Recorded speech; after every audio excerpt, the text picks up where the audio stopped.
This is Fernando from Evolving Temple. I would like to welcome you to our fire circle for today. And I would like to welcome those who are joining online with us in the online space, as well as the participants who are joining us in this conversation live right now.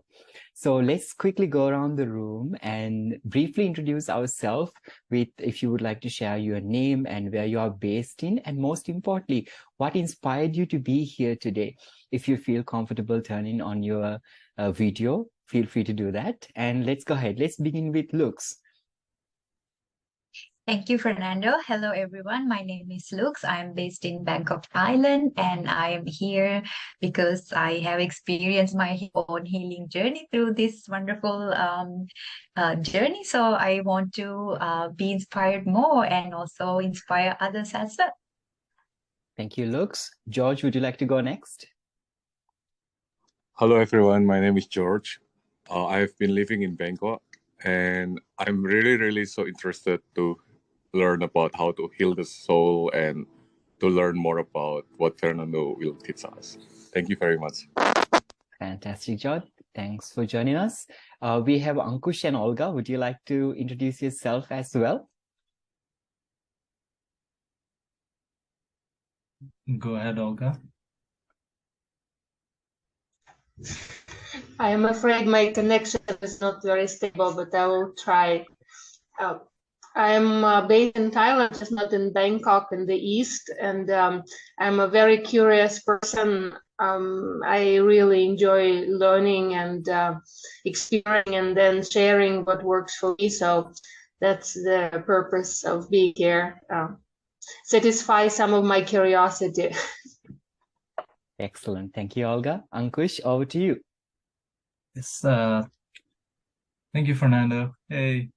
Yeah, thank you all for having me. I have been living in Thailand, Bangkok, Thailand for the last 4.5, 5 years now. And my main motivation to join the Fire Circle here is to learn more about natural medicine and how it may help me evolve as a person further. Wonderful. Wonderful intentions, everyone. How beautiful it is to understand the reasons why some of you are inspired here, because you already have experienced the impact of plant medicine, specifically psychedelics, and some of you are keen to heal your soul, and some of you are very curious. That's amazing. I think curiosity is the most beautiful thing that I have experienced. And today, the topic that we talk about is directly connected to curiosity.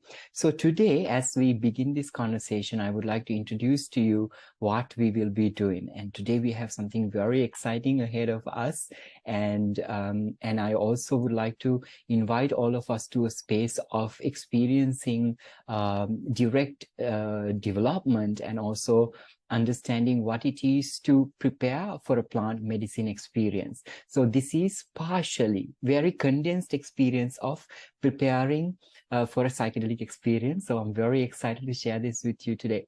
Right, so as we do this, I would like to introduce to you, this is Psychedelic Storytelling, where we share with you experiences and different ways of embodying plant medicine that creates development in our mind, so that it enables us to heal at the highest level. And this level I usually would like to call the Shangri-La of state of being, which means to me is when the underneath your feet, when the grounds break, you being able to maintain your presence, your emotional state, like a mountain. And this is for education, reflection, and harm reduction purposes. And let's dive in. So Evolving Temple is an organization dedicated for healing and mind development through altered states of consciousness. And one of the ways we create altered states of consciousness is using plant medicine. And there are so many other ways of how you can alter your state of mind. So some of the commonest ways that we know this can be done is through meditation, for an example, through yoga, through Kundalini, or sometimes certain substances as well. So when we create a specific altered states, it provides us an opportunity to view the world, look at ourselves, in other words, observe things from a very different perspective than what we are normally used to. In fact, perspectives are extremely powerful. And one of the things that we discussed, if you might remember in our previous fire circles, if you're following this channel, I invited you to think about what it is to observe a pencil as a super observer. So I would like to remind that as we begin this conversation, because today it's all about truly changing perspective. So this experience today is themed as Had to Die Once to Know What It Is to Live. And this is our Fire Circle 4. And moving forward, let's discuss a little bit about dissolving ourselves as human beings. Who are we really? And we did discuss about this a little bit during last circle.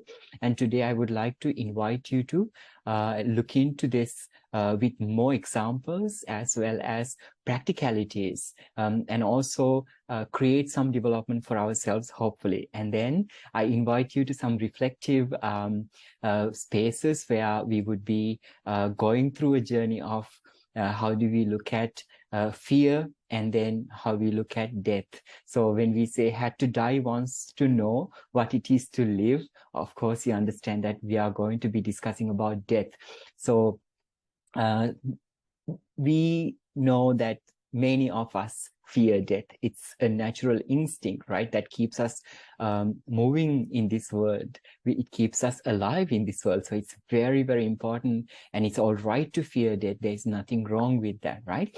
Now, what is important is not allowing that fear to control us. So let's have a look and see what this really means. And especially this could be valuable to individuals who may be going through a specific terminal illness. For an example, cancer. Often when people are diagnosed with cancer, more than the physiological impact or the illness itself, it's actually the fear that is created in our mind about contemplating about the pain and also potential death is what makes us really break down.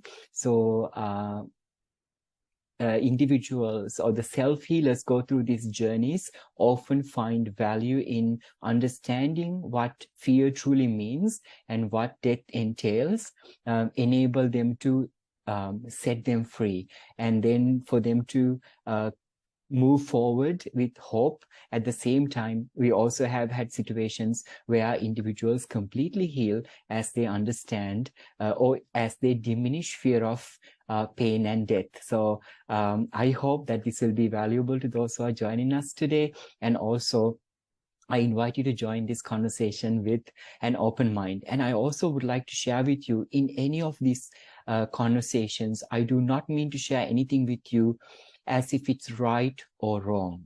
I do not believe in anything being right or wrong. I think it's really very important that we come into this space with neutral grounds and looking at everything as a possibility without being attached to it or without having an emotional attachment to it, very especially, right? So the very first thing that I would like to invite all of you to think about as we begin this conversation is, what is fear?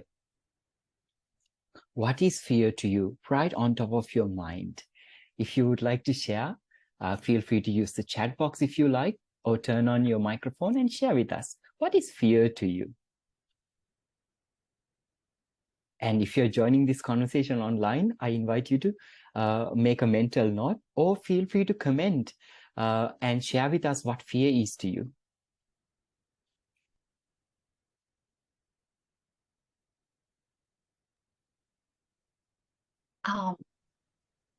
To me, it's unknown. Mm-hmm. Not being able to comprehend because I don't know what it is. So fear means unknown. Okay, interesting. Any other thoughts?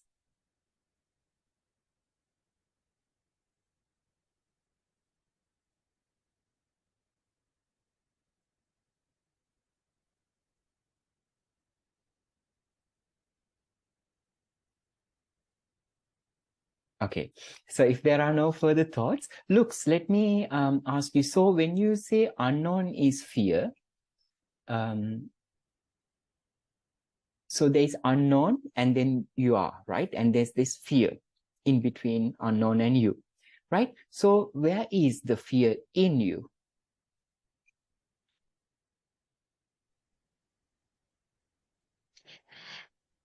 Fear in me. My mind? So, in your mind, which form is it in your mind? In which form is fear in your mind? Thoughts.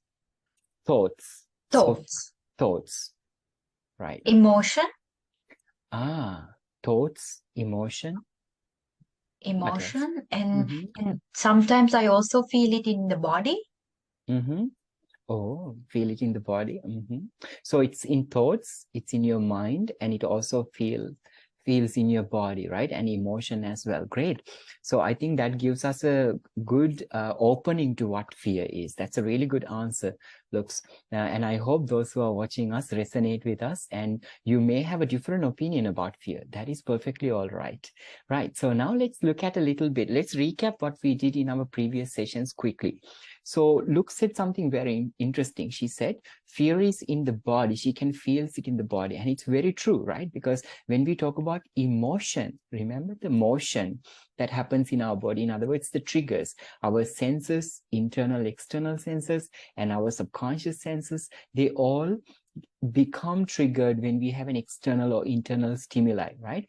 And then what we do is we create a mental image of that, what is happening to us, or we can comprehend that in our brain, we call it, right? So then we create a mental image. This mental image becomes feeling. And then that influences our thoughts, right? So what you've said is spot on. So the fear can be in our thoughts, it can be in our body. Like for an example, the most primary response most living beings have, like fight and flight response, right? When we are triggered by a specific outside stimuli, our body responds to that. So the fear then is created in our body, and then it influences our brain, so our mind. So we create some feelings around it, and these feelings bring us to set of feelings, create a mood, and then sometimes we can be in a fearful mood, fearful feeling, right? And then if we push it further and go back a little bit on what we have been discussing earlier, we talk about our mind as a mirror. So what this polygon represent is, imagine if it is your mirror, what if the mirror had this is like a inverted disco ball. Inside of it, all the facets, all the little pieces of mirror can reflect your thoughts and feelings and emotions, right? So into our mind mirror, we include thoughts sometimes, and we bring in feelings, we bring our body senses, bring our memories. So all of that in combination together, what we do is we create this interesting reflection inside of our mind. We call it the thoughts and the feelings, emotions bouncing and bouncing and bouncing. Sometimes these thoughts and feelings can go on for a minute, or sometimes it can go on for a very long time if you are not aware. And then we also discuss becoming a super observer and observing this mind mirror, what comes into your mind and being reflected and reflected.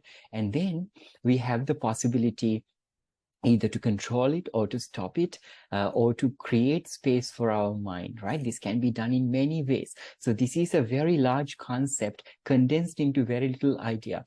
At the same time, with that, what I'm trying to really do is to bring to your attention that often we look at our mind like we look at our mind and we think of when we think of the mind, we look at our brain, and then we think about the neurons and brain matter connections and how the electromagnetic pulses are moving inside of our brain.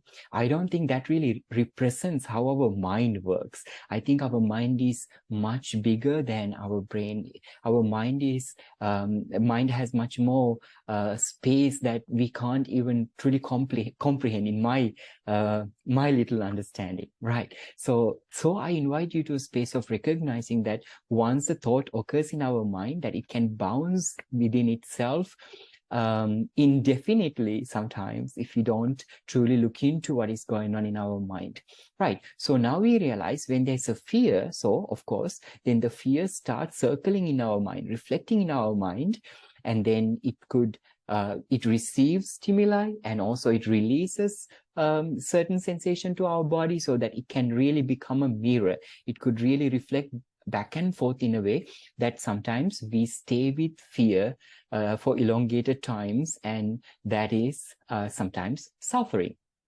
All right, so having that concept a little bit in mind, then we come to understand that our body, while we are even awake or not awake, even if you are asleep, our body has many different senses, triggers, emotions that keep on creating thoughts and emotions in our mind. Have you ever woken up extremely happy? Have you ever woken up in the middle of the night feeling distressed? So that means our mind is operating, although we may not be fully consciously available to what is going on around us, right? Whether we are consciously processing or not processing, our mind is still working. And that brings us to understand that every time when we have a new sensation, new thought, new memory, new trigger, a new emotion, we are creating a new state of being.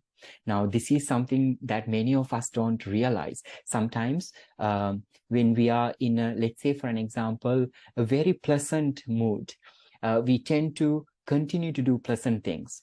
And sometimes when we are triggered by a frustration, we tend to react based on that frustration.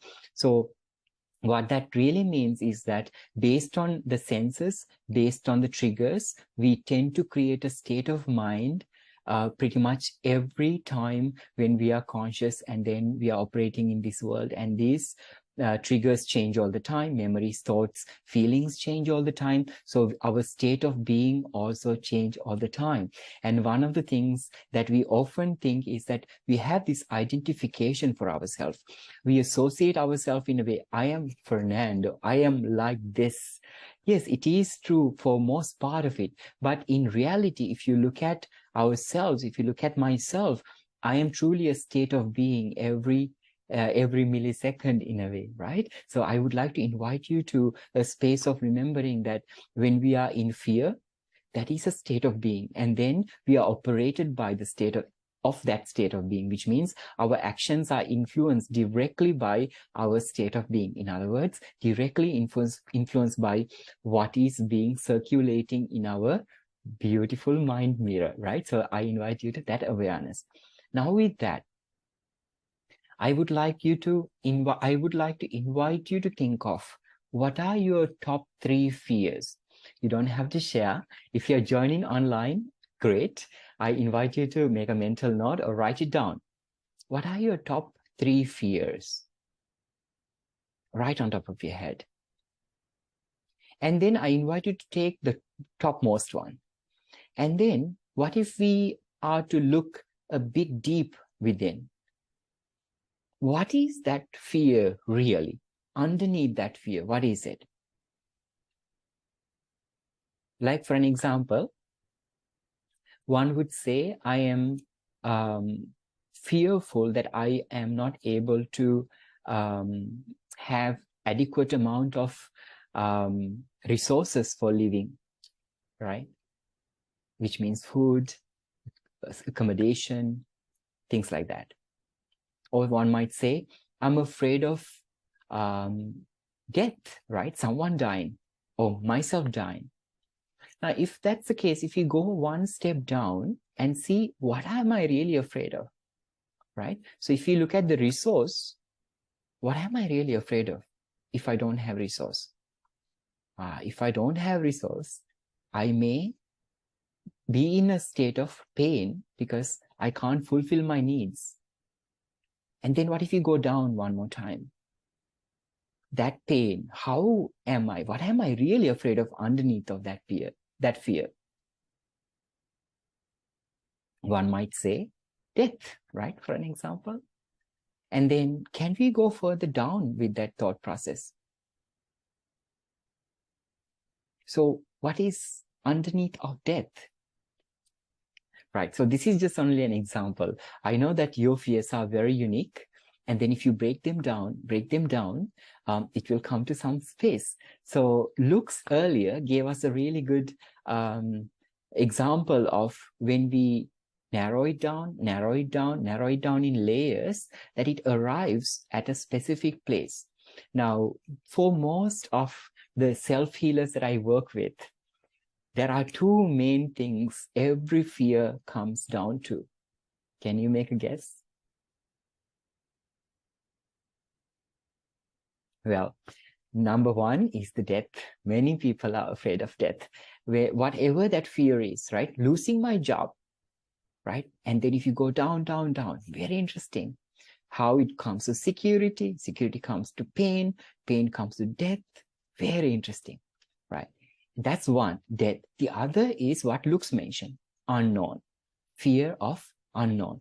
When we really bring it down and down, we realize that truly what we are fearful is of the unknown. We don't know what that space is about.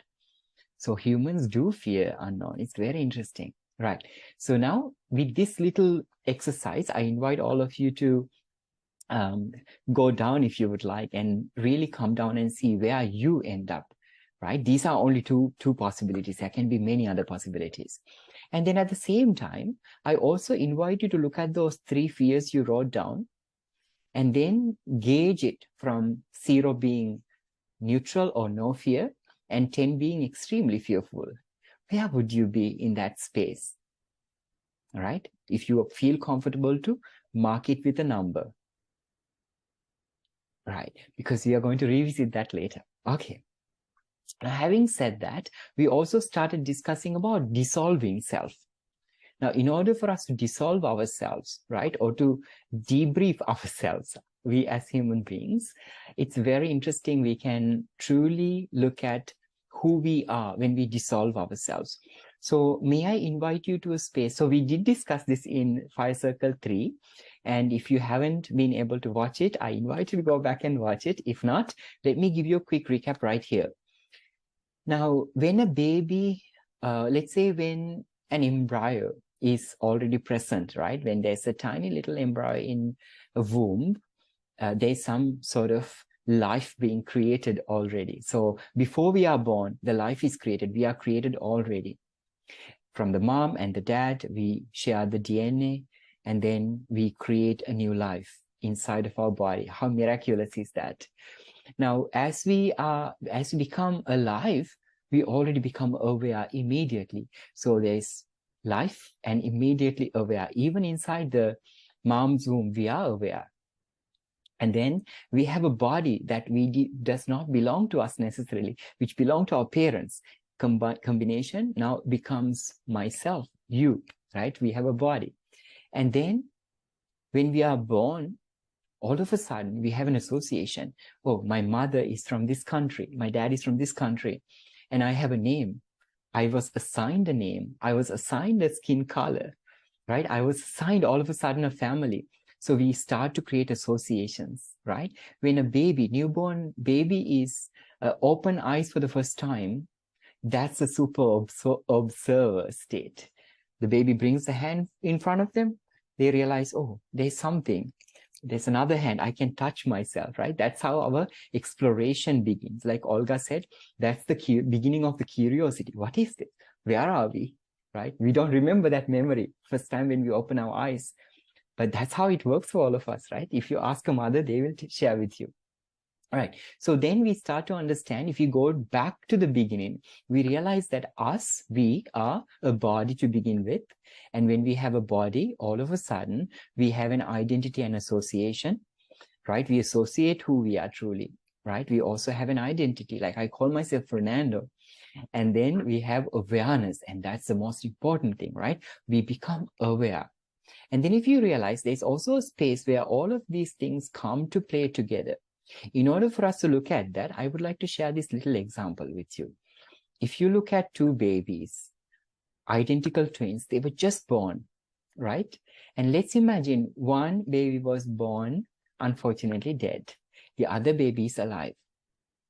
So if you really look at it, the dead baby did have some awareness while in the womb, already has some associations, although created from outside, and then also, of course, have a body, right? And then the awareness is gone. So when the life energy is taken, the awareness is gone all of a sudden in the physical human body, as of how we understand from this perspective, from this side outward, no awareness, right? So that's the main difference between the two babies. At the same time, if you go a little bit deeper, we realize that body, identity, and awareness is truly bound by this one magical string, which we discussed last time, the life energy. So as far as there is life energy in us, there is awareness, so that we can recognize our body, and then we are triggered by our body. We even play with our ancestral DNA, ancestral trauma, for an example, right? And then we build very strong association. Now, we of course understand when we put it all together, that's me, that's you, as of how we understand from this perspective, right? In this body perspective, in this 3D world perspective. What is interesting is, however, the moment we can remove the awareness for a while, right? We can remove the awareness for a while. So for an example, psychedelic plant medicine does that for us, can remove a specific type of awareness, right? But if life energy, of course, we understand identity and association is part of awareness, and the body is something that enables us to be able to live in this world, right? So, however, if we remove the life energy, the awareness is lost. Identity and association was only present at the time to that person before the life energy was taken. The body is there, but body means truly nothing to that person anymore, right? So that's a very interesting state if the life is taken away, which is truly speaking of the death, right?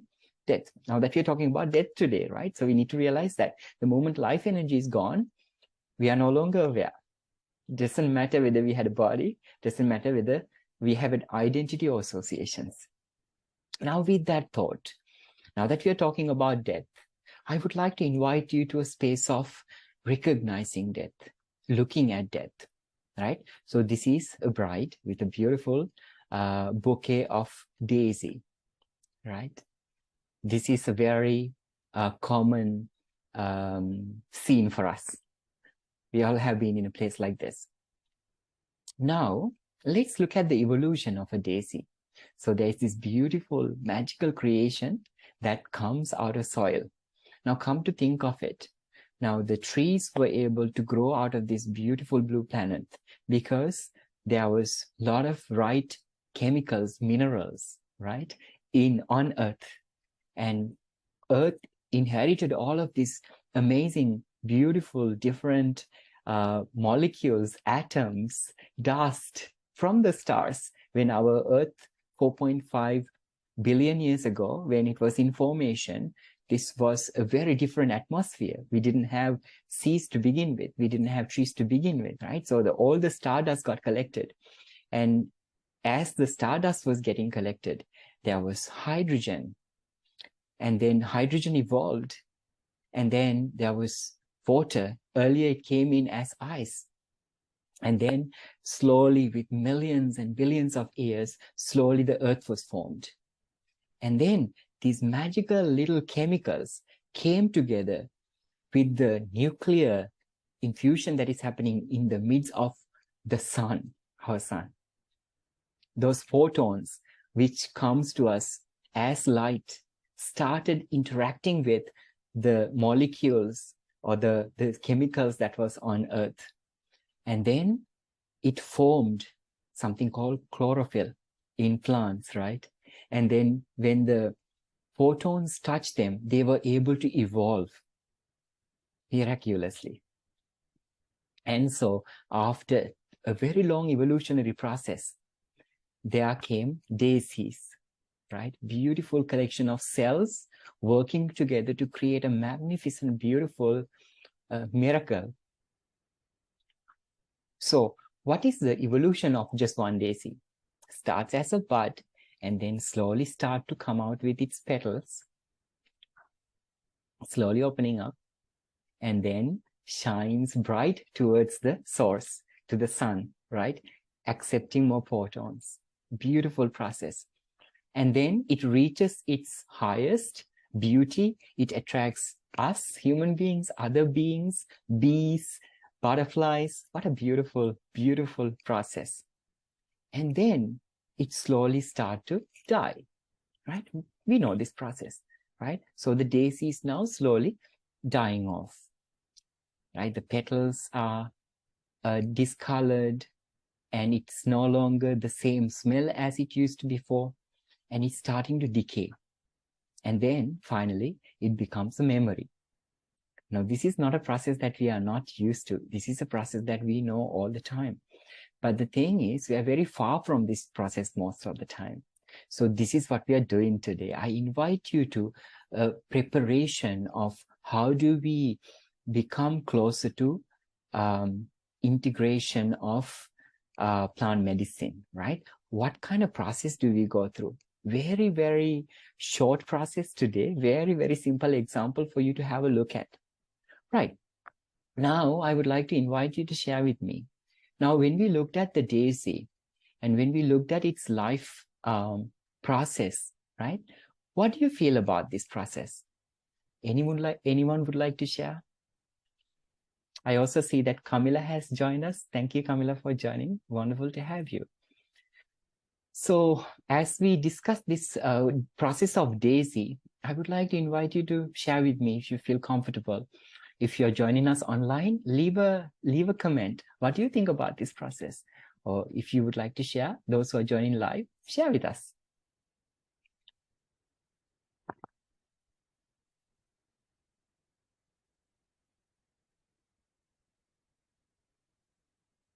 What do you think? What do you feel?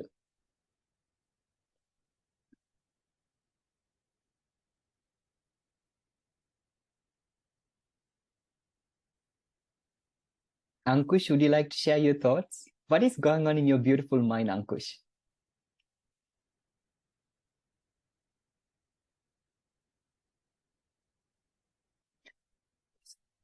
Camilla shares with that flowers have amazing energy. Absolutely. Okay, right. So let's continue our conversation and look a little bit deeper now.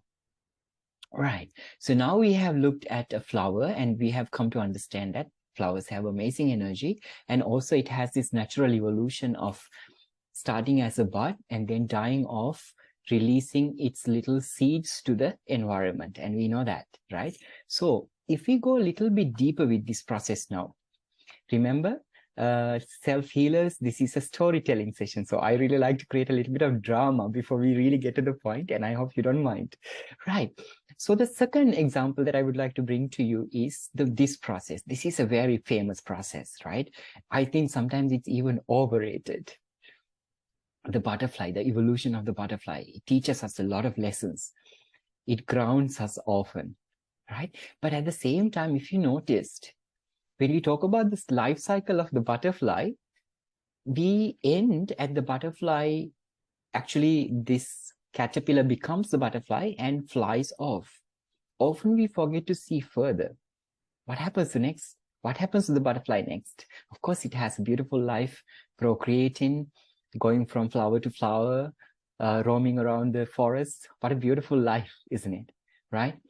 At the same time, butterflies are not here to live forever, right? The butterflies also one day become recycled into earth. So if you really look at it, so at some point, the life energy of the butterfly exits that body, that unit, the association butterfly created, right? The butterfly also has associations. Butterfly likes the flowers, the fragrance, and then nectar, right? So there are associations there. And butterfly has a body, which butterfly got from its parents. And it also is aware. It can roam around on this earth. Awareness enables that, right? So, however, for any reason, when the life energy is taken away from it, it falls down to the ground, just like this one. And then what does it start to do? It starts to decay, decompose very quickly. And then one day, it just disappears into the sand. It goes back to its stardust, because we often forget that we are stardust, that billions and billions of years, the dust that is collected, the different minerals that was collected on Earth. And do you know that still tons of stardust enter the atmosphere on a regular basis every single day? Tons of them. I don't remember exact number, but tons of them enter.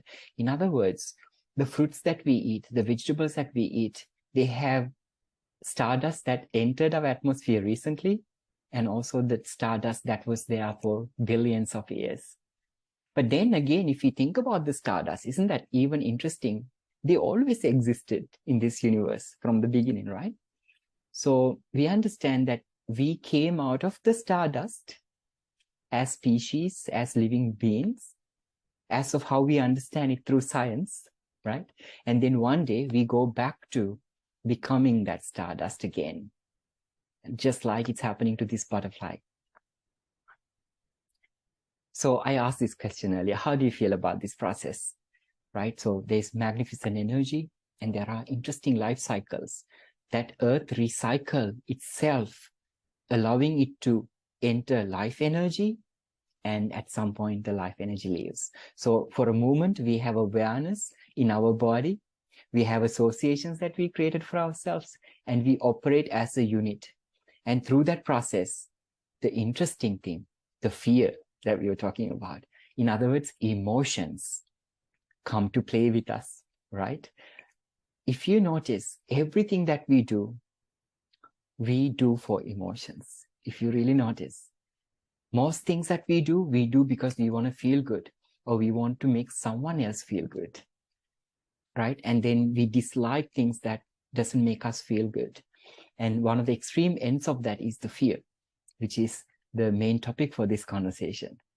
So if you really notice, when Earth itself come to play as a life, entering that life energy, creating that awareness, associations, and having a body, right? And then there are emotions, and these emotions truly become a vehicle to who we are. Like, our emotions become defining moments in our lives.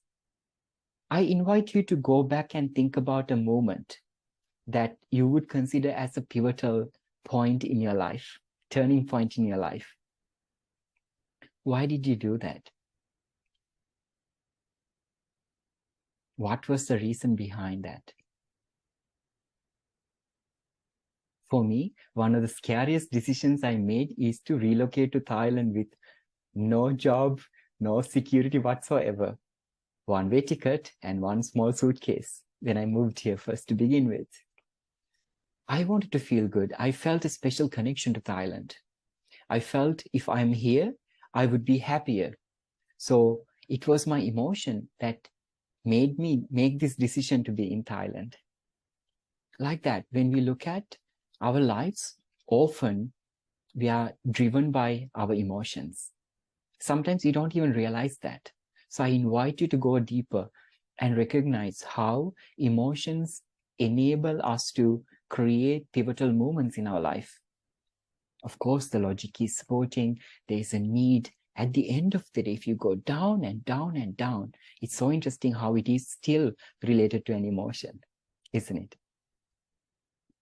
Right. Now, I invite you to a special place. Now, I invite you to bring this idea of fear, death, living, life energy, awareness, body, associations to ourselves. Project it on us as human beings.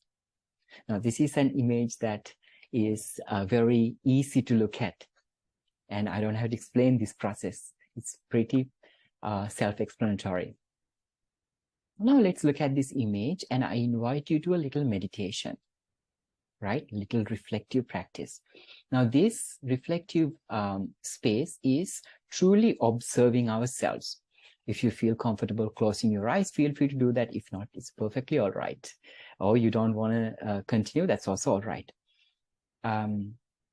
So let's think about who we are. Now in this reflective space, I invited you to almost to the the beginning of the universe all the way to where you are right now, right? With that, I would like to invite you to think about yourself. I invite you to think about an island that is away from the mainland. And in between the mainland and the island, there is calm seas. Sea that you can swim easily or you can walk, let's say like that. And I invite you to take a deep breath and dive into this sea and then swim towards this beautiful island.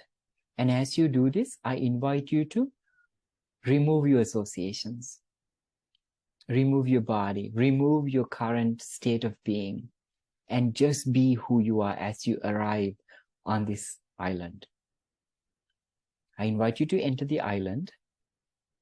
As you enter the island, I invite you to recognize that you are in a beautiful, comfortable, safe, small island. You can see every corner. There is no danger whatsoever. Let's imagine beautiful grass on the island, little flowers on the island.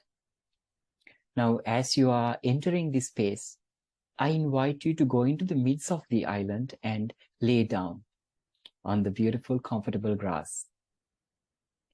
And as you lay down there, I invite you to make contact with yourself very deeply, meaning recognizing your body,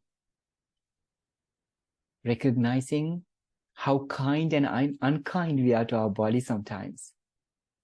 Sometimes how we forgot that we did not have an option to choose our body when we were born. And maybe some of those individuals who may be feeling a lack in your body, that I do not have this, I don't have this color, I would like my body to be in this specific shape or size. I invite you to make a note of all that. And bring your attention to your beautiful heart, beating unconditionally.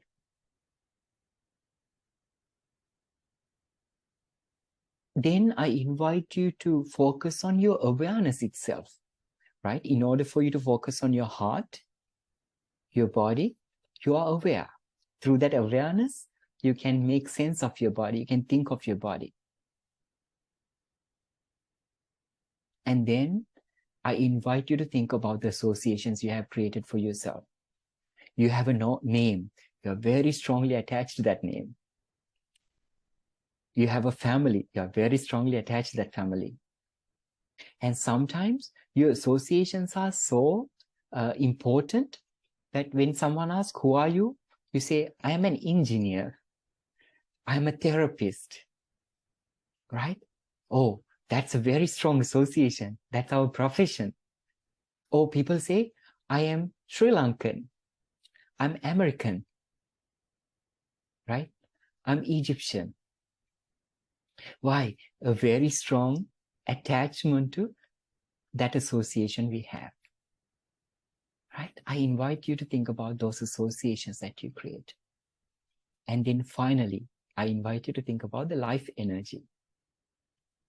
And then may I invite you in a very safe environment to take that life energy out of you and look back from just the life energy perspective, without being attached to your body, without being attached to your associations.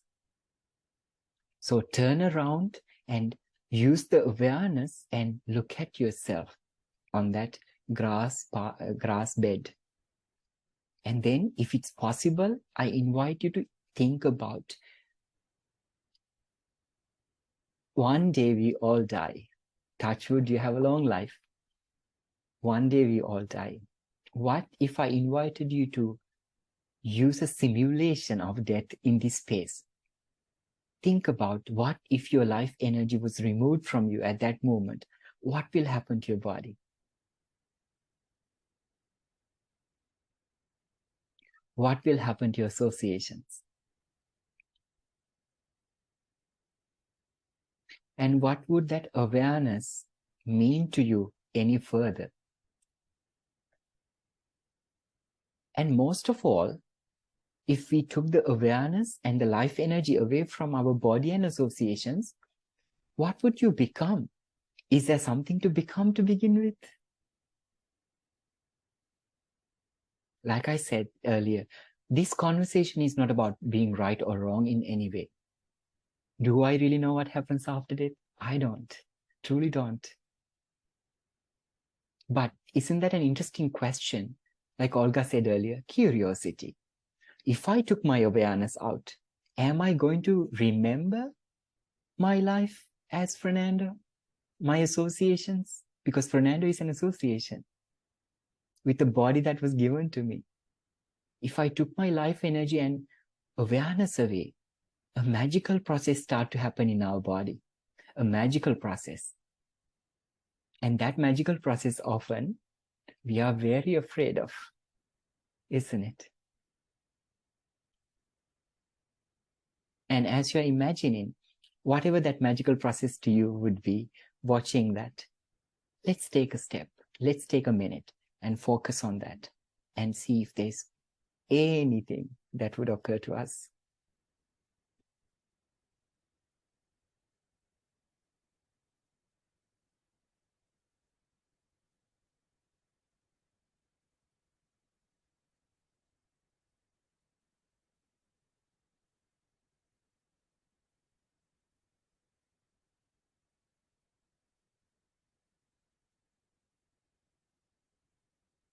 Right.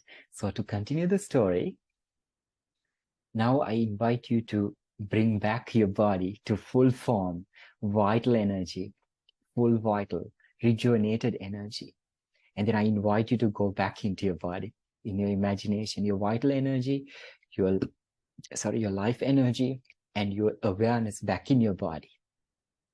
Then I invite you to slowly stand up from this little grass bed on the island, and then walk to the end of to the shore, and then dive back again into water, and then swim towards mainland. And as you, every swim, every stroke, I invite you to integrate yourself fully for who you are, what you do, your associations, everything, to who you are right now. And then I slowly invite you to enter the island, into the mainland, and become who you are right now, where you are, right? Fully. So what we have done is isolating ourselves a little bit from this existence, because our mind mirror always bounce. We don't have much time to do this. So I invite you to this kind of reflection a little bit, so that sometimes we can take a step back and observe the true nature of who we are, right? The true nature of who we are. Like for an example, when I said our bodies start to decay, I also mentioned that it's an uncomfortable thinking even. You know what? For today's presentation, I was looking for decomposing bodies, human bodies, to present to you. So that, having said that, I'm going to show you some graphic images today. So I will warn you before I show them, so that you can close your window, especially if you are a sensitive person, and if you are especially highly sensitive individual, I would say please do not watch them. Right. So having said that, I was looking for decomposing bodies to find online. For my surprise, it's not easy to find them, actually. Very difficult to find a series of the same body that is decomposing. There's a lot of images, but scientifically and properly prepared, it's very rare to find. That itself speaks for itself, the fact that how we want to live away, how we want to keep our eyes away from that process. Now, if you think about our origins, the forests, the jungles, right? When someone died around us, when we didn't have technology, we didn't have even the early stages of civilization, we had to go through that process with the people who died around us, right? Animals do that all the time. But now, as human beings, when someone dies, their body is sent to after postmortem, it's sent to the mortuary, and then to a funeral home. If it wasn't cremated, if we create a celebration for that person's death, we apply makeup, we dress them up fully, and then we put them in a coffin most of the time, and we bring it back to ourselves, into our environment, as if nothing happened to that person. Sometimes a dead body can look even better than real life because of the makeup and everything, right? So we like to associate ourselves so much with life, which is very normal, which is very natural. At the same time, the more we associate ourselves with life so much, if we forget that one part of life is also facing death one day, we separate ourselves from far from it. And then when we think about it, all of a sudden we create fear because we are attached to our body. We are attached to our association. And this awareness seems like for the purpose of body and for the purpose of associations, doing and doing and doing, associating and associating and associating, right? Reflecting in a way that we bind ourselves to this possibility so much, and we almost forget. Especially, I live in Bangkok, in the midst of the city. I've never seen a death parade here. Really, I've never seen it. It's not a common sight in Bangkok, for an example. And I believe many of us live in that kind of environment. We are separated from death, very interestingly. All right, so let me check my slides before we move forward. Right, so now as we dive into this conversation, don't worry, no graphic slides so far, it's all good. I would like to share with you this interesting saying while we are looking at this. So this is, you are on the beautiful island, and you're recognizing what happens to you. So if you go a little bit deeper, of course, our body decomposes, and then our body recreate life, right? Do you know that when we die, when we decompose our body, lots of our nitrogen is released as liquid from our body. And then do you know, around our body, if there were plants, life, they all die. It's very strong, the chemicals that come out of our body. But of course, it nourishes the soil. After a year, with that nourishment, new trees, new flowers, new grass start to grow.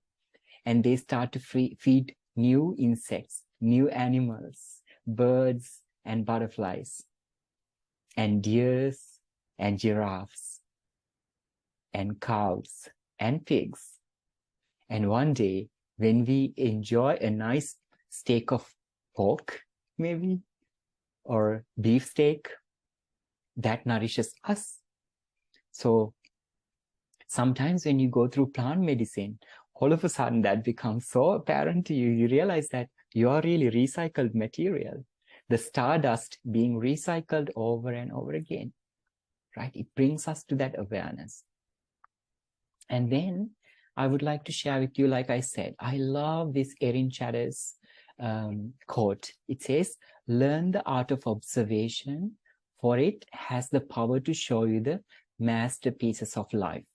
So everything that I'm going to share with you from now onwards, next few slides, I'm not trying to prove anything to anyone, not including to myself.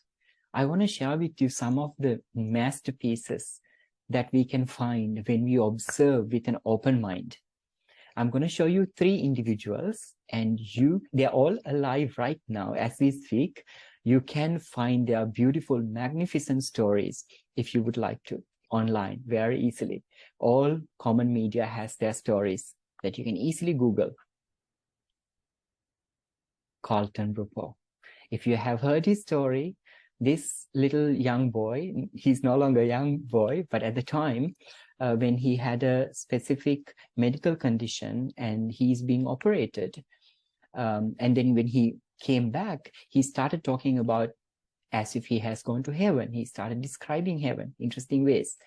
And that's not what fascinated me the most, but how his parents mentioned that he was able to know things that he couldn't possibly know. Now that is interesting. So in other words, during the surgery, his consciousness altered in a specific way that he was able to access some knowledge that he cannot possibly have, right? Open mind, not trying to prove anything. And then the second person, Anita Moorjani. if you may have heard this story, she was dying in cancer. And she had a near-death experience where she came back to explain the beauty and the love that she felt in that space. So once again, when we say an individual is dying or experiencing a near-death experience, what we truly mean by that is their state of consciousness is altered, just like what plant medicines do, altering the state of consciousness. In other words, when you have altered your state of consciousness, like I said at the beginning of this conversation, that we are able to look at things from a different perspective. And she was nearly dying, and she was in a coma, and I think for 30 hours, if I'm not mistaken. And then when she came back to life, she healed in a matter of few weeks, where she was actually bedridden and dying. From that process, she became a motivational speaker. She has written many books, and she's alive to this date, right? And she's alive to share her story. So altered state of consciousness enabled her to access a very special form of love that she has never experienced in her life. Now, that is a second experience of altering the state of consciousness. Now, Tyler Henry is someone even more very special. He did not experience a near-death experience or any such thing, but he's called so-called medium, where right now, on a day-to-day basis, what he does is meeting up with people, those who have had departed loved ones, expired loved ones, and with his mind, just in the daylight, just by scribbling on a book, he's able to bring his mind to a specific state of consciousness where he's able to communicate with the consciousness of these so-called dead people. He's able to provide information about them that he absolutely has no idea of, to teeny tiny details, even getting their names right, getting their reason why they passed, and sometimes even hidden details about them that only very close family members would know, or even close family members don't know about, which they find out later as a result of what Tyler Henry has to say. So what is interesting to me here, like I said, I'm not saying that the dead people can communicate with us, or that there is a heaven, or that you can access love when you die. I'm not trying to say that. But what I'm trying to really bring to your attention for us to explore and examine in this space is that it is actually possible for Tyler Henry to change his state of mind when he uses his pen in a specific way and he zones out into that space of mind. He's creating a special vibration in his mind, specific type of vibrations, specific state of mind, altered state of mind, where he has access to information that he should not have in this awareness, in this body awareness, that he shouldn't, but he does. So in other words, we are starting to understand that when people go through a specific type of altered state of consciousness, they're able to access information, they're able to access details or feel specific way that it surprises us, changes their lives.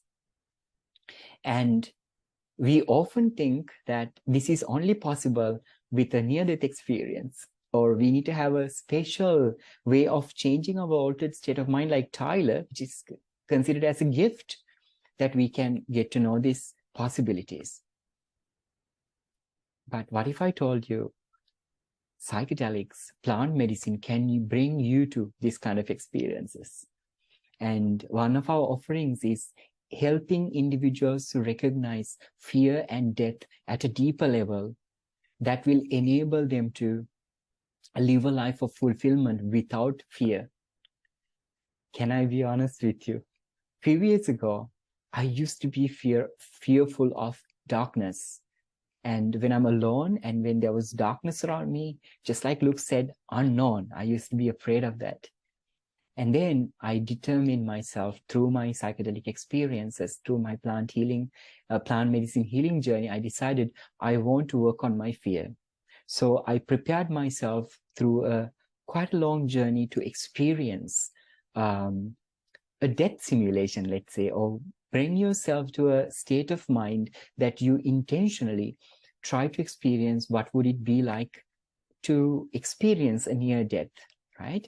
But there's no danger because you are using very well researched plant medicine, and there are certain plant medicine at a specific dosage with the right preparation, right mindset, which is set and setting, with the guide of your therapist, you're able to experience something like this.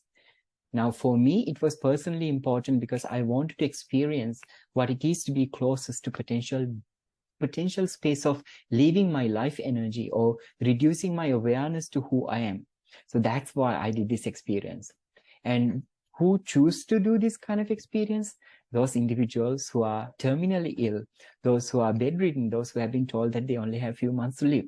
This kind of individuals go through this experience. At the same time, I also have found out high-level leaders in organizations like executives.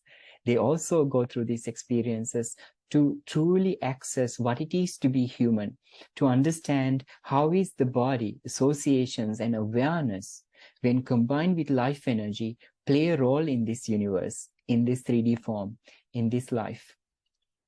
So, allow me, now that I'm sharing story, allow me to share with you my experience with psychedelic. I would like to call it a simulation of removing the life energy from me, or otherwise removing the awareness from myself. Now, this image does not do any justice to what I experienced, but I would like to share with you like this. So when I took this specific plant medicine, my mind was prepared in a way that I started to feel myself dissolving. In that process, the first thing my body experienced, which is my body experience truly means what my mind perceived, is as if I was stuck into a very comfortable, like the most comfortable blanket that I can think of, as if it covered me like a liquid. I felt extremely comfortable and safe. So as I was going, it was extremely colorful and beautiful. As I was taken into this space of which felt like dying, for a moment I remembered my name Fernando, and the next moment it was like a wave going in, and I felt of a presence that I am present, I am aware, I am there, but I couldn't recall who I was. I was trying to think, who am I? Who am I? And then at that space, I was like, why are you asking? Why is it even important? That was the kind of feeling I had. It wasn't important at all to know who I was. So surprising. But on the other side, when I'm conscious, who I am, that I am alive is the most important thing to me. But as I went into this experience, it didn't really matter. Fernando didn't really matter for a few seconds.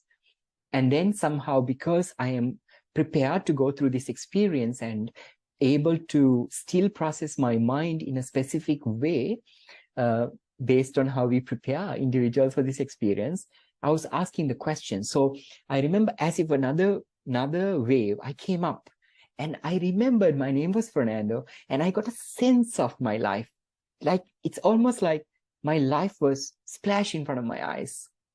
And then again, I went down with the wave. And this time I had this deepest, most comfortable feeling. And I felt like, oh, that's the kind of, oh, nothing mattered. Nothing mattered. Then I started to feel this blanket very comfortably wrapping me. At the same time, the feeling of love was very different. It wasn't an attachment to anything. I felt like I am one thing, at the same time, everything. It's a very difficult feeling to explain, really. However, I can explain to you what happened next. So then I didn't matter. Fernando didn't matter. What Fernando did for a living didn't matter. Nothing mattered. I felt just so embraced, comfortable. And in that space, Now I'm still using my preparation process to understand what is going on in this space of ego death, right? So now my ego death, which means my default mode network, my sense of self is now numbed. My brain cannot process it because of the chemical, because of the plant medicine that is acting in my mind. So in this space, I felt as if I was a child. I felt like as if I was comforted by something that I cannot know what it is, but I felt like I was in the most magnificent playhouse. The things in that place was so beautiful, although they were not human figures, they were not animal figures, nothing. But I felt this childlike energy being comforted. I felt like I was a little baby being very well taken care of. That was my very first sensation. And then as I was experiencing that, I started to feel that I was in a space like this, the lightest possible thing I could imagine. I felt like I was so light and I was being held in a dome, held as in not by force or anything, by most embracing energy. I felt like I was inside of a dome. And when I look up to the dome, I could feel this magnificent, beautiful little,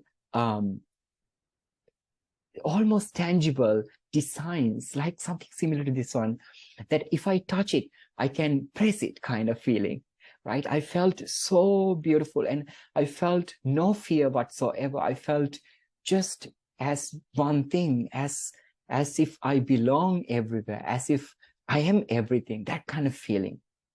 And then there was this new opening happening, which felt like that I was in the best party ever you can imagine.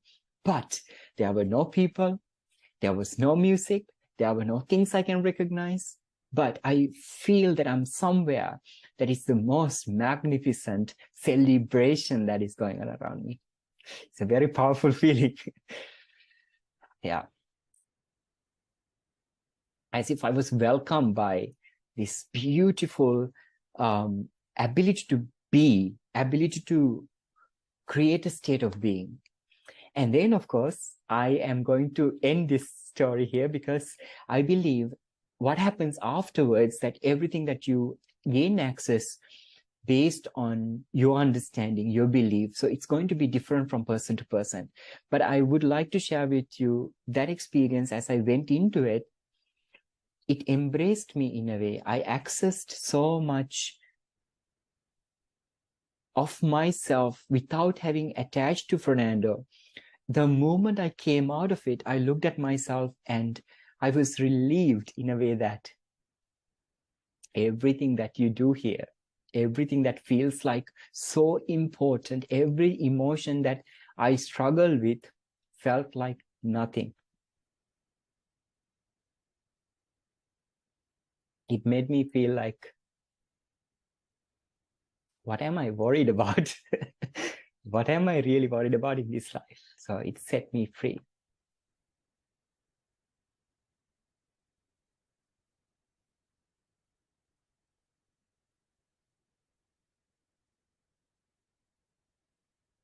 Yeah. And guess what? I was no longer afraid. I was no longer afraid of darkness, being alone. It's all gone. Thank you for sharing the space with me. Yeah. Okay. So now I would like to bring you to the fascinating process of decomposition of a human body. Now, why is that? Because I wouldn't necessarily say that I was dying or I really experienced death. It is truly a construction of my mind in a way, giving me the opportunity to look at what I assume as death from a new perspective. Without engagement of Fernando, I was able to look at what it might mean to die. I'm not convinced that is how it is to die. It may be different, but that's no longer important to me because I'm no longer afraid of death, right? So it brings me to a space to be able to come to terms with death. It brings me to a space of to be able to look at my own body and recognize that I am butterfly wings, tiger teeth, bird feathers, all that being recycled as life energy enters this magnificent possibility. So it took the fear away from me, right? If someone told me, it enabled me to come to terms with things, because if things, the emotions didn't matter so much, when I remove my awareness and life energy from this possibility, I realized that there's really nothing that I should be worried about. It made me want to live a full life.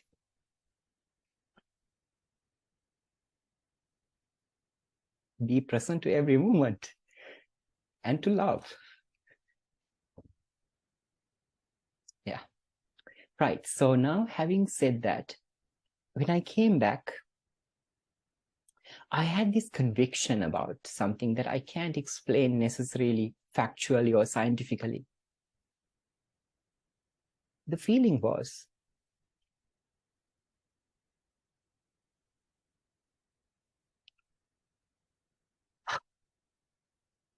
when you were born, Fernando, when you were born, what a magical creation. Your dad's DNA, your mom's DNA come together. And then you were incubated in your mom's beautiful womb. And then you grow inside of it. And then you were given life. What a miraculous possibility, right? And then I was brought to experiences. Like, for an example, like a little kid jumping on the mud ponds, enjoying it, climbing a tree, plucking a guava, enjoying it, and eating the best mango ever.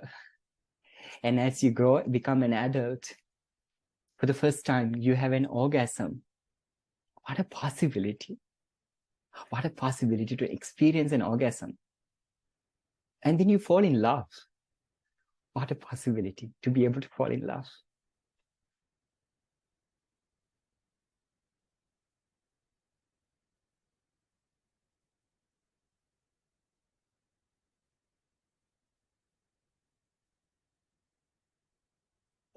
The conviction was, if you could experience all that, Fernando, the mango, the mud ponds,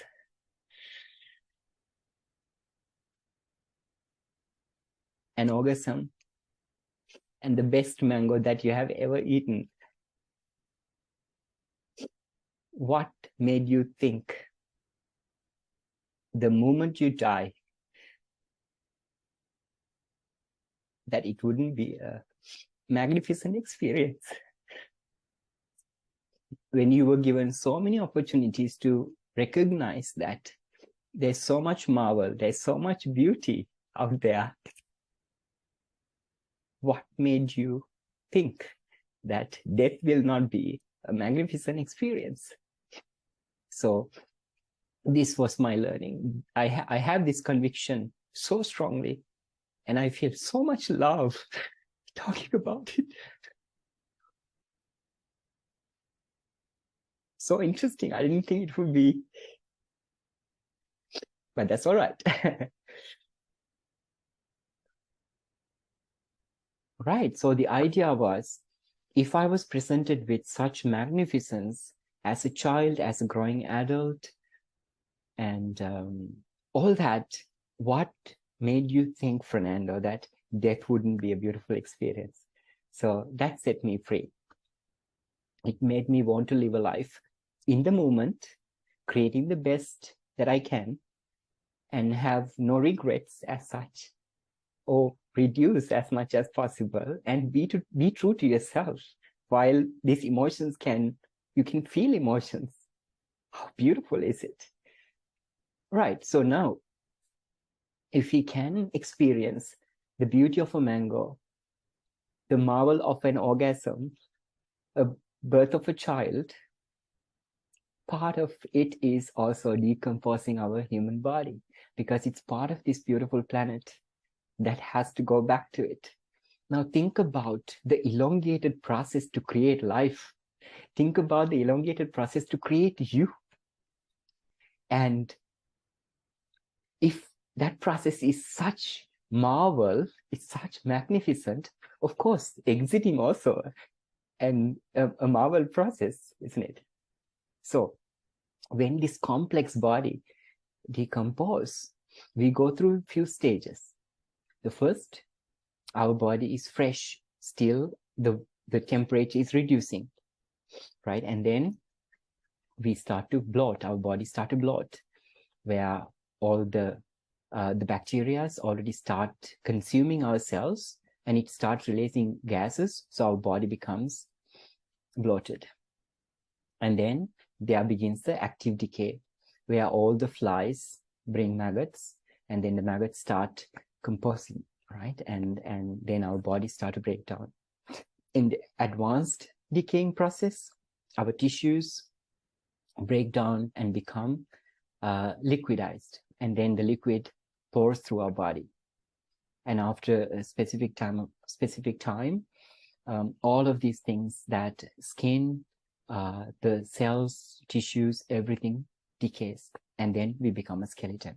And the skeleton can take very long time to fully decay and become part of the stardust again, right? So we are familiar with this process. Now, I invite you to face it if you can, if you feel comfortable. So in the next few minutes, I'll be sharing a decomposing body of a pig. And I have taken this information from Wikipedia, and I'm going to go through it really quickly. And if you are a sensitive person, I invite you to maybe bring your screen down. And once we have finished, you're welcome to come back, right? So let's look at this magnificent possibility that was created and life. When the life energy is taken away, when your awareness is gone from it, what happens to our body? All right, so this is a familiar sight to us, right? So here you are, the first stage, bloated. Second stage, maggots taking over the pig's body. Like I said, it starts to kill the plants around it because of the nitrogen, and then become a skeleton, right? So that was a very quick view. So how do you feel about this? Let's talk about it a little bit later. So now I'm going to invite you to look at human bodies, decomposing human bodies, because we often don't look at them. So if you are sensitive, this might not be for you because the images are truly graphic, right? So I'm going to count 3, 2, 1, right? So this is one of the YouTube videos that I was able to capture these images from Vox. This is the journalist Joseph Stromberg. Amazing documentary. I will share the link to this specific video in the comments, in the description section. If you would like, have a look. So this is the Forensic Anthropology Center in Texas State University. And those little tiny cages like thing, the boxes like thing that you see, each one has a dead body. They use this to study how the body decomposes. So when there's a crime, when you find a dead body, they're able to make connections and recognize how old it is, whether it's a male, female, what causes of death it may have, what may have been the cause of death, and so on. So now moving to the next, remember, we are talking about this process. We're talking about how we become part of the stardust, right? So to look at it first, here is a body in the formation of between starting to actively decompose, right? So we're talking about this process. If you look at the next image, this is when all the body fluids come out of the dead body. And you can still see the maggots around it. Still talking about this process. And then our body, what you see as almost like cloth, actually that's our skin, because skin decays the last, especially if it wasn't in a moist area. And then lastly, you can see how even the skin decays and then our skeleton comes to be, right? So this is the process that we are really talking about, where at the end, we really end up just being a set of bones, right? Right. So now bringing your attention to this process, I would like you to invite us to remember, what are we really fearful of death? What are you really fearful of your death? Often when we see a dead body decaying, because we are so disconnected from it, we look at it, and because that we are so attached to our form as a human being, we tend to feel shocked. We tend to feel as if that's something that shouldn't happen to us. But when we look at it like that, what we forget is that it happens to every living being, right? It happens to every person that was born. Billions and billions, trillions and trillions of beings have died. It's not just only the beings, not only just the animals, moving beings, but also trees, also things that we don't sometimes even consider as living beings happen to them as well, right? Everything recycles. So this earth is truly a miracle of recycling, right? It's so beautiful in a way. If we really open our eyes and then truly have a deep look into who we are, what we are doing on this earth, and what are we really afraid of, right? So now I invite you to step back and go back to your fears that you mentioned earlier. And I also invited you to go from a 0 to 10, right? I invite you to look at those fears and see if there's anything that might have changed now. With that, I would like to invite you, if you feel comfortable. Oh, before that, I would like to thank you for sharing this space with me while I was experiencing a lot of love. And it's such an honor to be in your presence and to experience that. And yeah, so would you like to share with me, what do you think about death now? What do you think about your fears now? Or how has this conversation been? How has this conversation been for you? So if you're joining us online, I invite you to leave a comment below so that we all can get to know how you felt about this entire conversation. And I also would like to apologize if I brought any uncomfort to any of you during this entire session for any whatever the reasons. I apologize. And then I invite you to share with me what you think about this experience as well as death and fear. Over to you.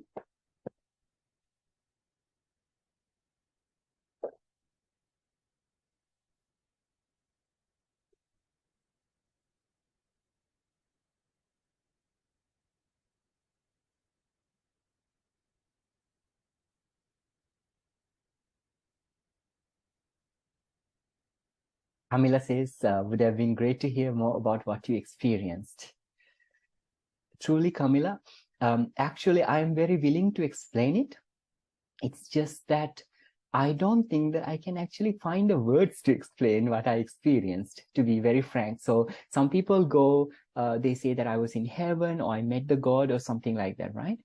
I would say it's a similar experience, but at the time I went through this experience, because I'm an atheist, I don't have a figure for God, or I don't have a space for heaven in my mind.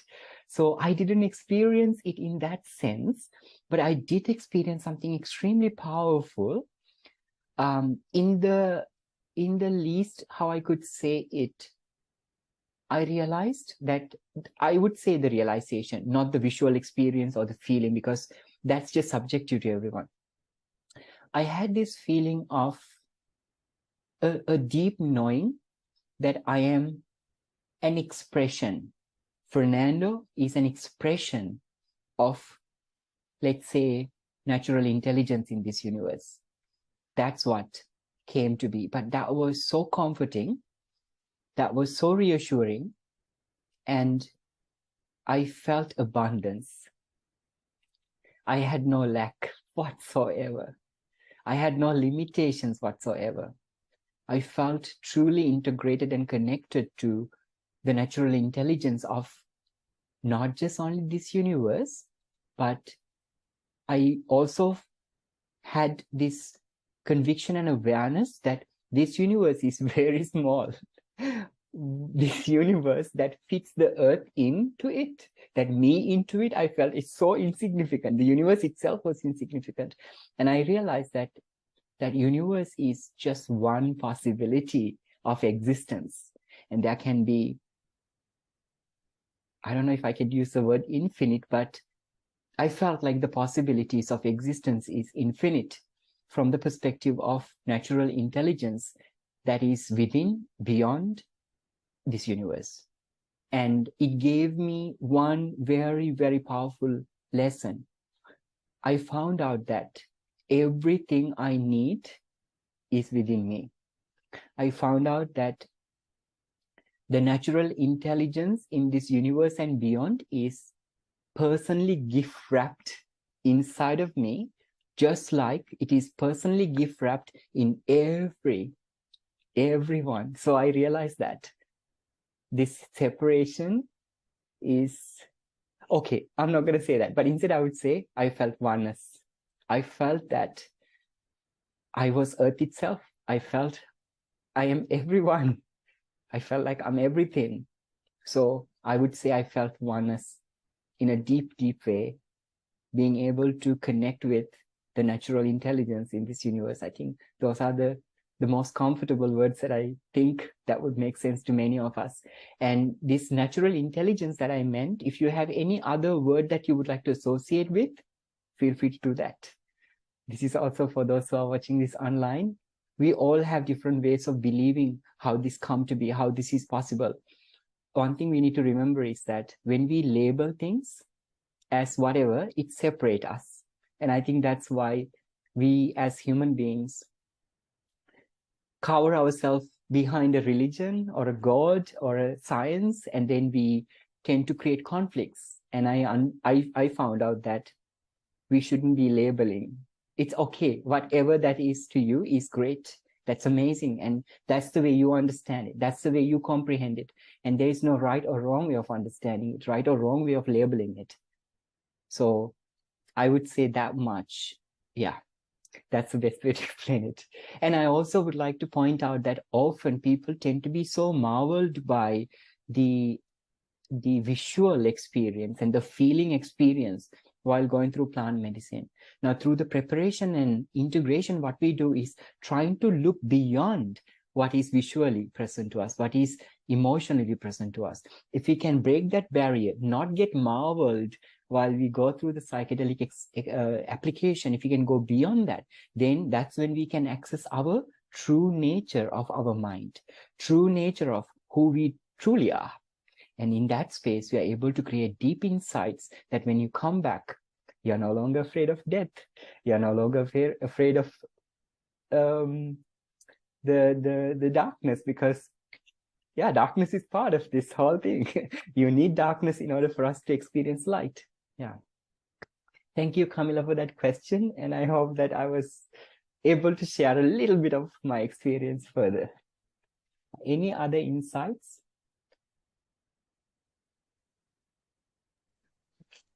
That sounds so exciting, Fernando.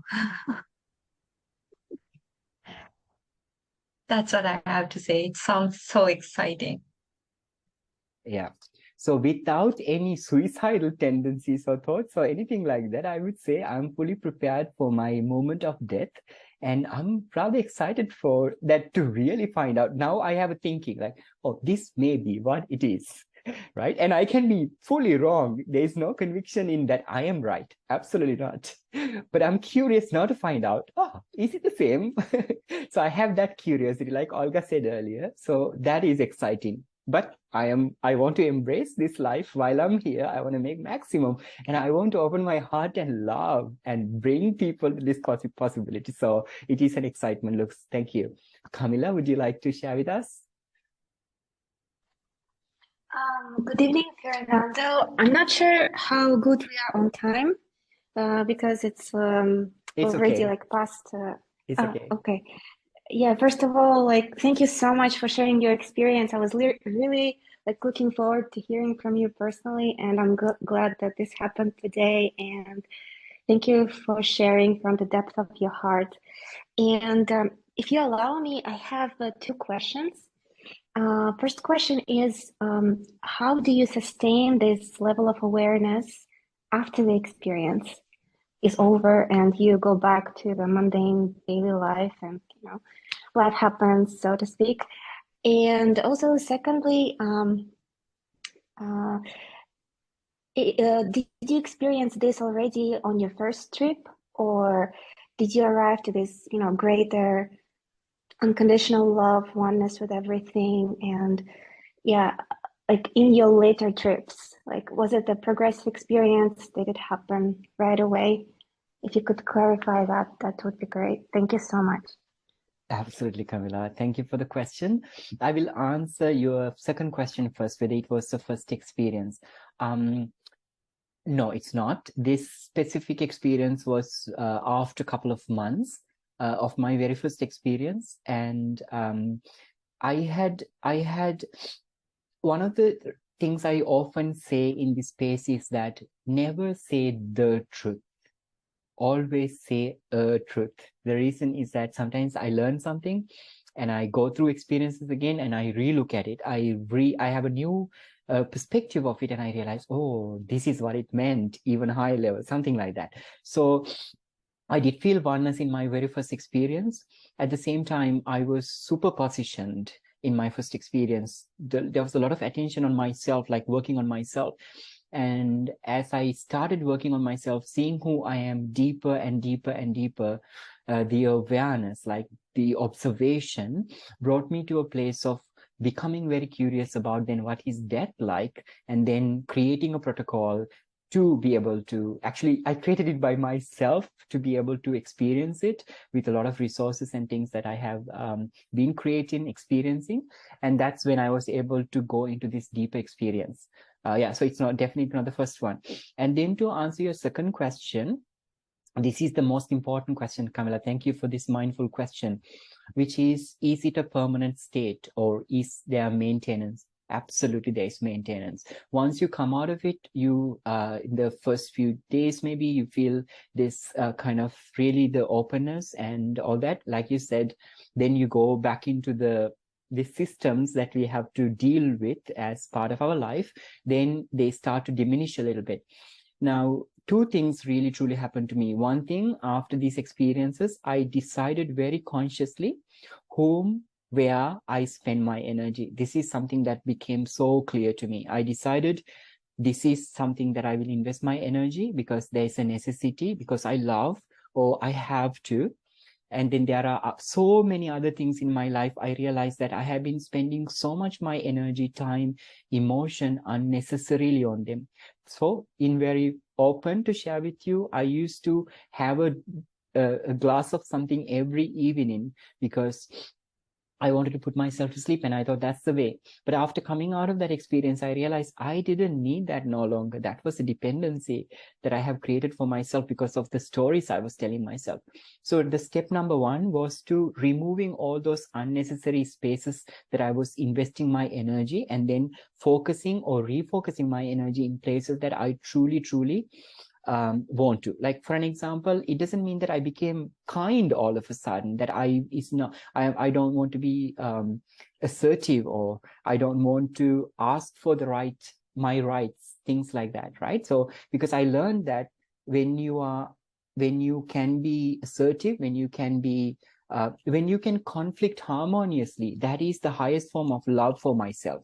So when the systems threw problems at me, I was like, okay, this is a fight that I want to choose myself, and I'm going to go into it with the right energy. And then once that happens, of course, your emotions shake, and then you take a step back and you go like, right, this happened. It was necessary. It's done in the utmost form of love for yourself. So now you don't want that energy anymore. Let's harmonize. So I have many different practices I use in order for me to ground myself fully and be there. Now, the more I do that, the more I choose where I invest my energy, and more I bring myself back to that groundedness, the better it becomes. It becomes almost like a snowballing effect. As I progress through, I feel like it's easier for me to be in a conflictive environment. It is easy for me to be in a space where my vibration may be disturbed, but I have this reassurance. I can go back to my safe place, which is the Shangri-La of state of being or emotional bliss, much easier as I developed through this process. And yeah, so that's how I would like to answer it. So there's some work that needs to be done. It's a constant, and I also have this strong feeling that I'm not going to get to a place one day and say like, okay, now I'm in full emotional bliss. I do not think that it's a possible state, at least in my current awareness, which is a truth for me right now. So yeah, it is a maintenance. It's a process of maintenance. And thank you so much for the question, Camilla. So it's good that for everyone to know that we don't become superhumans going through this experience. It re-strengthens the fact that we are human, that we have this life energy. There's this universal intelligence in us, and how do we maximize it while keeping the humanness at a state that is not hurtful to you, and that you don't create any hurt outside of you. Yeah.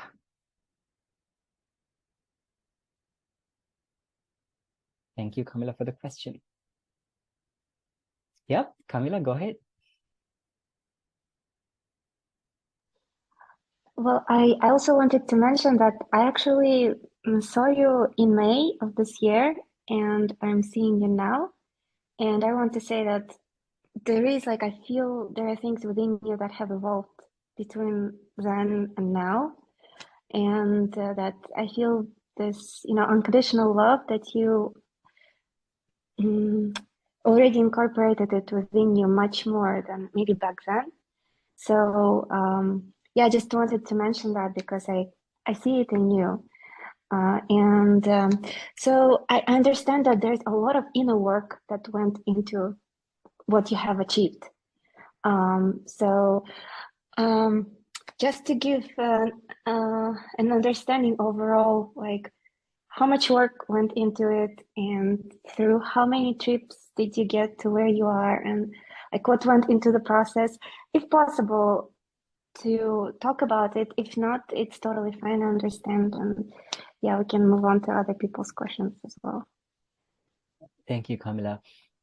Thank you for your observation, and I accept it as a gift. Thank you very much. I think as we become more and more aware, this kind of feedback is extremely valuable, and I really appreciate you for sharing that. And also, I really appreciate all your great questions. In my practices with the self-healers who go through this journey with me, I have come to understand that most people require about between 3 to 6 psychedelic application sessions. I'm specifically here talking about psilocybin sessions, which is the hallucinogenic mushrooms, for those who are joining us, in case if you are not aware. So about 3 to 6 sessions with the right preparation, they're able to achieve a specific state of mind that they feel as if they are rebirthed, or they feel like they're at peace and emotional bliss, like an anchor created.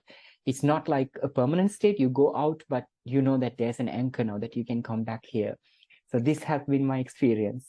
But there may be other ways that it can be done even better or faster.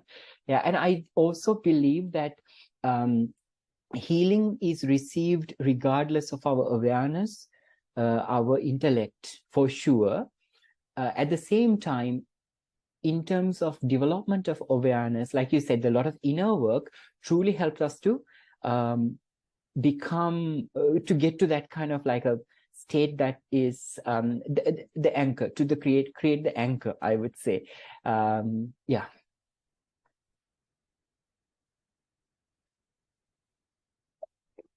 Thank you. Okay, Olga, George, would you like to share any insight, anything before we say goodbye today? I'd like to share. Go ahead, Olga.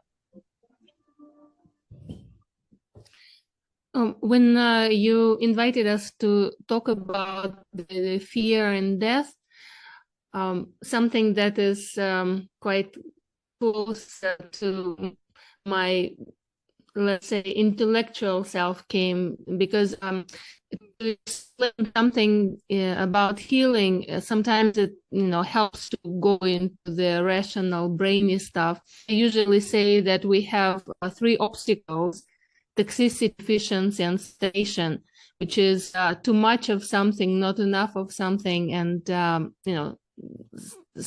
being stuck.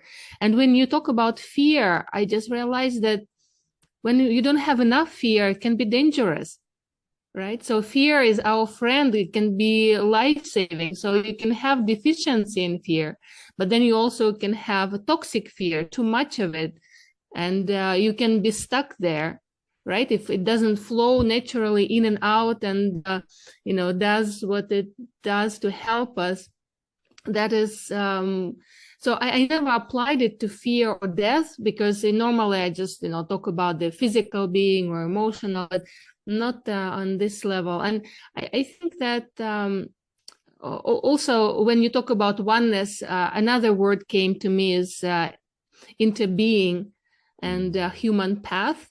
So I just finished a beautiful book called Krivda, which is the opposite of Pravda in Russian language, which means false truth, like crookedness. And they talk about the religions that they take the beautiful darkness, like natural darkness, beautiful light, which is natural light, and they create a simulation. And, then they use it to create artificial fears and all that. And we always have the true darkness and the true light inside of us as humans, both on the physical level and subtle level, that are not separate. So when we get back to our heart mind and we remember that we are on this human path, then it's very easy to see through deceit of what's happening around us and so-called real life. And so what you describe, I think it's, as anchoring, I think it really resonated with me that it can be a very, very powerful tool to reconnect with this heart mind and to reconnect with our humanness. And so I'm very, very curious and, excited to continue this journey and, have all these possibilities open. I told you that curiosity is one of my superpowers. So, it triggered a lot of feelings, a lot of thoughts, a lot of just flow of many, many things inside of me. So thank you so much, Fernando. Thank you, Olga. So you said you dropped two golden nuggets here. One thing you said is the duality of fear and the light, right? The darkness and the light, the duality of it, how they coexist. Beautiful, Olga. Thank you. And the most interesting thing that you're sharing in this space is that when we are able to observe it, right? Observer, then we can become more human. We understand what is happening with us, like we realize the true nature of who we are. Thank you. Those are really beautiful two gold nuggets at the end. Like, I think very valuable. Thank you, Olga. Thank you for being here. Look forward to this journey with you. Right, George, share with us too.